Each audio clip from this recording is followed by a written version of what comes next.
Hey guys, SirMaple and Captncanada here with a This Is That's right. and here Heroes of the Storm. with a This Is Heroes of the Storm. I finally got into a damn beta. No matter how long I've been a loyal customer of Blizzard, they finally chucked You me know more. what? Or alpha actually. I feel really I feel blessed. a lot of Blizzard customers pay.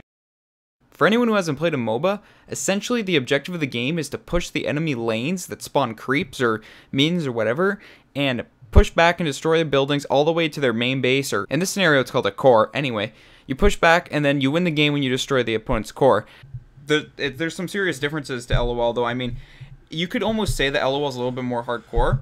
Yeah, I suppose it's more of like the LOL world is just like huge. Like It's really League of Legends intense. is just blown up completely. It's like basically a sport now. It's ridiculous. They make way too much money. Way too much. It's taken a lot more seriously, and that's, you know what I definitely like more about Heroes of the Storm is because there's no items. Your team levels as one, for anyone who doesn't know. Essentially, other than that, like the combat, it's a little bit harder to screw up and feed the other team, so it is a little bit easier. It's hard to be bad, but it's really hard to be good. You have to have a lot of map awareness. You kind of have to work as a team, because outside of that, fighting is really like one-on-one. Unless you're not paying attention, neither party should actually die. It's really quick to get away. There's all the heroes are for the most part pretty balanced. Illidan, who's one of my favorites to play, he's probably on the stronger side. He just you haven't played. Well, I mean, like you've gone in the beta, but I'm still waiting, so I've only seen gameplay and all that shit. Unfortunately.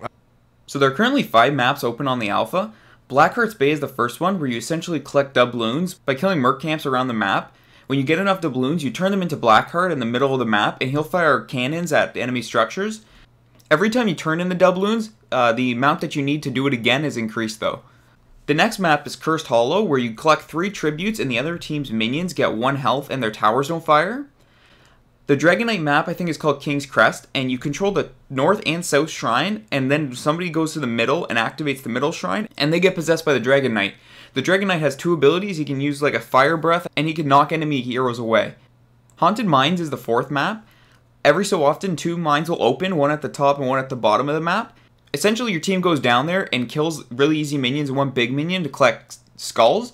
There's 100 skulls in total. And once all the skulls are collected, 2 golems will spawn, one for your team and one for the other team. They'll spawn in opposite lanes. The amount of skulls increases the power of your golem, so you want to have more than the other team. The most recent map added in was Garden of Terror. This has a day and night cycle, and during the night cycle there are a few minions and 2 big minions that spawn, and when you kill them, instead of dropping skulls like in Haunted Mines, they drop seeds. When your team gets 100 seeds, they can turn in 100 seeds, and whoever turns them in becomes essentially like a giant plant shithouse version of the Dragon Knight. I also forgot to mention that there are actually merc camps around each map. These are essentially neutral minion camps that you can go and kill, and when you do so, a gold ring will spawn and you capture them, and then they'll go and help push one of your lanes, depending on like where the camp is located and which one it's supposed to go to.